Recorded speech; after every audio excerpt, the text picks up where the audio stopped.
muri iki gihe isi yose ivuga kuri AI. Benshi batangiye kugira ubwoba ko iyi AI izasimbura akazi kabo. Ibyo biri mu bintu bihangayikishije cyane muri iki gihe ko AI ishobora gusimbura akazi abantu twakoraga. Gusa nanone twirengagiza ko hari akazi AI idashobora kuba yakora. Gusa nanone nyine hari akazi AI yakora kanagakora neza kurenza abantu. Reka mbere na mbere tubanze tureba akazi AI ishobora kuba yakora. Bivuze ngo umuntu wize ibi bintu ashobora kubura akazi mu minsi iri imbere kuko icyo gihe AI izaba iri kubikora. Icyambere, cashier aid and bank tellers. Ni ukuvuga ko nk'umuntu wize gukora muri banki akiga icungamutungo, uwo muntu mu minsi iri imbere azabura akazi kuko AI ibikora neza nta kunanirwa, ndetse uko umuntu yabikoragayo ibikora cyane, ndetse ikanabikora neza ugereranyije n'uko wenda umuntu ushobora kuba yananirwa cyangwa akaba afite umushiha nk'umukiriya yaza akamubwira nabi, ariko AI ibikora neza rwose kurenza uko abantu babikora. Bivuze ngo umuntu wize ibi bintu amenye ko mu minsi iri imbere azabura akazi kuko AI izaba yagasimbuye. Gusa none ko wakirengagiza ko AI izatuma abantu bose babirukana. Hari abazasigara ariko bazaba ari bake, abenshi bazaba batakigakora. Ikindi ni customer services. AI ushobora kuba wayikoresha uri kwibaza ibibazo, cyane cyane nk'aya chatbox yaje nka za chat GTP n'izindi nyinshi. Ushobora kuyibaza ikibazo ikagisubiza, cyangwa nk'izi problem tuba dufite mu buzima busanzwe ukaba wayibwira ikibazo ikagufasha kugikemura idashyizemo amarangamutima. Ubwo rero umuntu wenda waba warize nka psychology, kuganiriza abantu cyangwa gusubiza ibibazo by'abantu, wenda ari nk'ako kazi ukora, urugero nka bariya bakora muri za Gatagara hari haba ariyo abakansara, bivuze ngo mu minsi iri imbere ako kazi mushobora kuba mwakabura. Ikindi ni data entry clicks. Bivuze ngo AI mu byerekeranye no kwandika amakuru irayoboye. Gufata amakuru amwe iyavana ahantu hamwe iyajyana ahandi birayorohera cyane. Gukora copy y'amafile iyavana hamwe iyajyana ahandi ni akazi kaba koroshye. Bivuze ngo rero niba ugiye nko kohereza amakuru ushobora guhereza AI ikabigufasha, ariko mu by'ukuri ukamenya ko hari ibintu hari akazi nanone AI itabasha gukora. Urumva nk'aka kazi gufata amakuru amwe iyavana hamwe iyajyana ahandi AI igakora neza cyane, kuko nk'umuntu niba ugiye gufata files zivana kuri machine runaka wenda zishyira ku yindi machine bigusaba gukopiya ibintu byinshi cyane, ariko AI ikora mu gihe gito cyane. Akandi kazi ka kane ni akazi ko gutwara ibinyabiziga. Akazi ko gutwara taxi, bisi cyangwa ibimodoka binini AI izajya igakora. Ndetse ubu muri Amerika byanatangiye, hari imodoka ziba zifitemo system yazo runaka ikoresha AI. Iyo modoka ikaba yakivana ahantu hamwe ikajya ahandi idakeneye umushoferi, igakora akazi nk'aka taxi, ikaba yagenda ikaba yakora nka bisi, ikavana rwose ikagenda ahantu hanini. Niba wenda ikeneye kunywa essence ikamenya ko yashizemo, ikareba ahantu hafi aho ngaho ijya kunywa essence. Ubwo urumva rero niba wumva guzaba umushoferi, ako kazi mu minsi iri imbere AI izaba yagatwaye. Akandi kazi ni akazi ko gucunga umutekano. Akazi ko gucunga umutekano rimwe na rimwe nk'abakora mu makampani runaka bakomeye bafite icyumba kiba kirimo ama ecran bareberamo bacunga CCTV, bareba niba ibintu byose ari amahoro. AI aka kazi ishobora kuba yagakora, ikaba yacunga umutekano, ikareba niba ibintu byose ari amahoro amasaha 28 mu minsi 7 nta guhagarara, itananirwa, ku buryo iyo habaye ikibazo gitoya ikagidetectinga tayari ihita ikimenyesha nyiri igomba kukimenyesha nyine bitewe na system mwayishyizemo. Akandi kazi AI izasimbura mu minsi iri imbere ni akazi ko gusemura. Niba warize indimi ntukeke ko ako kazi mu minsi iri imbere uzaba ukigakora, kuko AI kano kazi izabiri kugakora inagakora neza kurenza wowe, kuko umuntu azajya azayibwira mu Gifaransa ihita imushyira mu Kinyarwanda cyangwa mu Cyongereza, mu Giswahili n'izindi ndimi zose. urumva abantu bize indimi muri iyi minsi bizabagora. Urugero nka Google Translator, buriya iriya nayo ni AI igufasha kuba wa translatinga amagambo uyavana mu rurimi rumwe uyashyira mu yandi, urumva biroroshye. Ikindi ni medical assistance. Niba warize ibyerekeranye n'ubucungamari, niba wenda ukora nka secrétaire ahantu runaka mu byerekeranye n'ubuvuzi, ako kazi ntabwo uzongera kukabona mu minsi iri imbere, kuko AI ako kazi igiye kuzajya ibiri kugakora neza no kurenza uko umuntu agakora. Ikindi ni ibyerekeranye no gukora mu nganda, ubwo ako ni akazi ka munani. Gukora mu nganda haje ama AI yikorera imitwaro, imizigo. Ni ukuvuga ko izo mashini bashyira mu ruganda zituma akazi koroha. Mbega akazi kose twakoraga mu ruganda iyi AI izajya ibasha kugakora, nko kuba zaba manager wa stock, gukora nk'akandi kazi umuntu wese yabasha gukora izajya igakora. Ikindi ni content writing, kaba content creator, ibyerekeye no kwandika ama description wenda cyangwa ama script bazajya bakoresha, iyi AI izajya ibikora.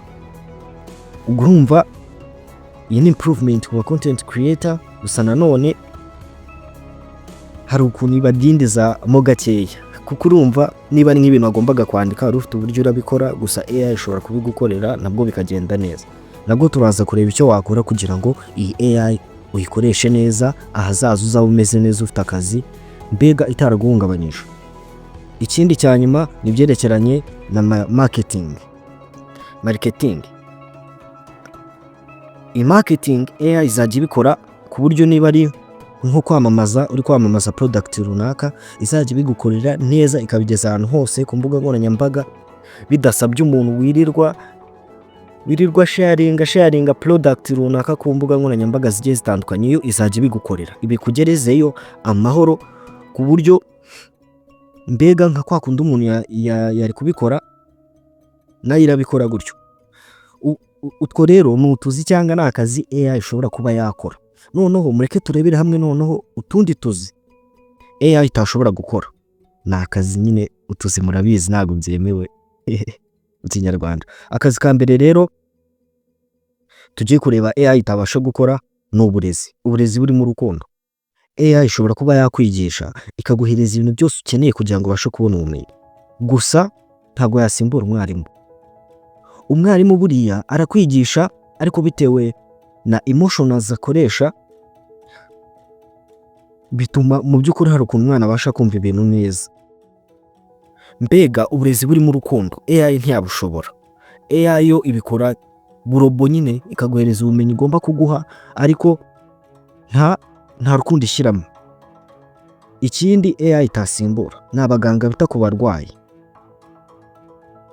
Nanone kwita ku barwayi bisaba gushyiramo ikintu cy'ubumuntu, kwihanganira abantu, kubafasha, kubumva.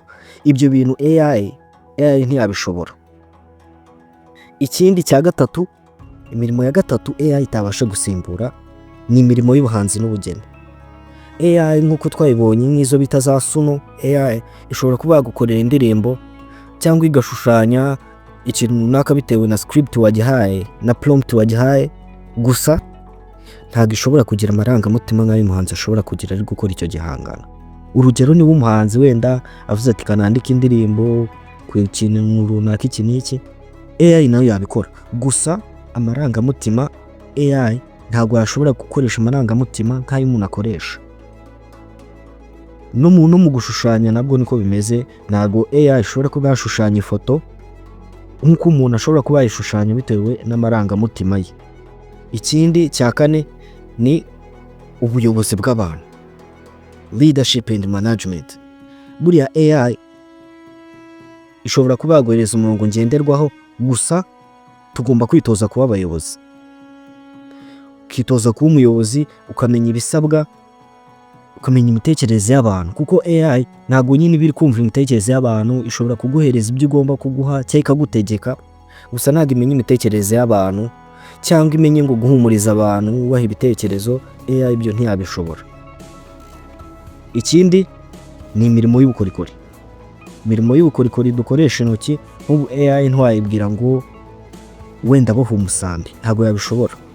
Iyo ni imirimo bisaba gukoresha intoki, bivuze ngo umuntu uzi gukora ibyo bintu mu minsi iri imbere azaba afite akazi, mbega AI nta kintu yamutwaye, kuko urumva we akazi kiwe azakagumana. Ikindi ni abajyanama b'ubuzima n'ihungabana, aba therapist and counselor.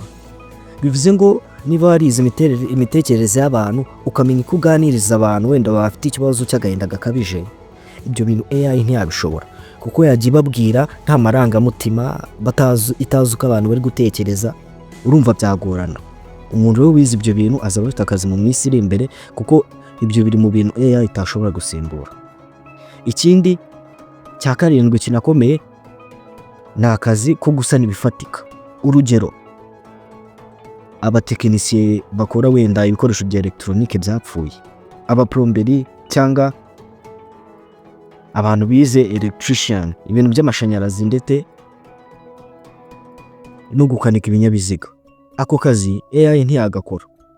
Wenda icyo ishobora gukora, ishobora kuba hari imashini zikoresha AI, bashobora wenda nko gushyira ku modoka ikayidetectinga ikamenya ko ahantu runaka hafite ikibazo, ntiwirirwa ujya gusakambura wenda imodoka yose uyitandukanya. Gusa ako kazi ntiyagashobora. Bivuze ngo niba warize gukora amazi, teganya ko mu minsi iri imbere uzabona akazi gafatika. Akandi kazi ka munani ni imirimo isaba ubwenge bw'umuntu bw'umwimerere, nk'akazi gasaba critical thinking, gutekereza cyane, cyangwa gasaba ko uri umuntu uzi gukemura ibibazo cyane, urugero nk'abavoka cyangwa abacamanza, abashinjacyaha. Ako kazi rero ni akazi AI idashobora kuba yasimbura, kuko AI ntiyashobora kuza ngo ijye imbere itekereze ku kintu runaka neza nk'uko umuntu yagitekereza kugira ngo umwanzuro ubashe gufatwa ukenewe. Ikindi cya munani ni uguhanga udushya. Guhanga udushya, AI ntishobora kuba yashobora guhanga udushya, ahubwo ushobora kuyifashisha kugira ngo uhange udushya, ariko yo ubwayo ntiyahanga udushya. Icyo ni ikindi. Umurimo wa 10 ni umurimo usaba ubunyangamugayo n'indangagaciro. Ako kazi rero AI ntiyagashobora. Urugero nko kwigisha, kuvuga ubutumwa cyangwa kwigisha ubutumwa bw'Imana, ivuga butumwa muri rusange. Ako kazi AI ntiyagashobora. Rero utwo ni utuzi tugera mu 10 AI idashobora kuba yashobora. Muri iki kiganiro turavugamo ibintu bitatu, bibiri by'ingenzi tumaze kubivugamo. Ikindi cya gatatu, ese twakora iki kugira ngo muri iki gihe turi kujyamo cya AI, iyi si ya AI turi kujyamo, tuzabashe kubaho neza. Hari ibintu rero nabateganyirije tugiye kurebera hamwe byadufasha kugira ngo tuzabe tumeze neza mu minsi iri imbere. Reka tudatinze twite dutangira. Icyambere, fokasinga ku bintu bikugira umuntu. AI nkuko mwabyumvise, akazi kenshi gakorwa na AI, iyo hajemo ikintu cy'umuntu gutekereza amarangamutima, AI ntiyagishobora. Niyo mpamvu rero ibyo bintu ugomba kubyitaho cyane. Niba ari nko kuba umuyobozi, fata characteristics za leadership, uzimenyereze, uzishobore, ugerageze nyine uzihate mpaka uzishoboye. Uba umunyakuri, umenye kuvugisha ukuri, ugira indangagaciro nk'umuntu nyine. Ibyo bintu AI ntiyashobora kubisimbura. Ikindi ni ukuba umunyeshuri, ukamenya ko buri gihe cyose ugomba kuba uri umunyeshuri. Icya gatatu ni ukwiga ukuntu AI ikora. AI ntabwo ari ngombwa ngo ufate AI uvuga ati ni ikintu kibi cyaje kutubangamira. Mu buryo bumwe ni cyiza, AI ni nziza mu buryo bumwe, niyo mpamvu ugomba kwiga ukuntu ikora. Icya kane rero ni ukwimprovinga communication skills zawe, nko kwandika cyangwa kuvuga, uburyo uganira n'abandi muri rusange, ugomba kubyimprovinga, ukamenya kuganiriza abantu mu buryo AI idashobora kuba yabikora. Ikindi ni ugufata AI nk'igikoresho. Ntuyifate nk'aho ije gusimbura akazi, ahubwo ukayifata nk'igikoresho ushobora kuba wakoresha. Ikindi cya gatandatu ni ugukomeza uhanga udushya, uri innovative. ugomba guhanga udushya, kuko AI ishobora kuba yagufasha gukora akazi runaka ariko ntiyagufasha guhanga udushya muri ako kazi. Ikindi cya karindwi ni ukubaka cyangwa kuimprovinga personal brand. Icyo cyo tuzakigarukaho mu kindi kiganiro, ukuntu ushobora kuba wabigenza kugira ngo uzamure icyitwa personal brand. Icya munani, ugomba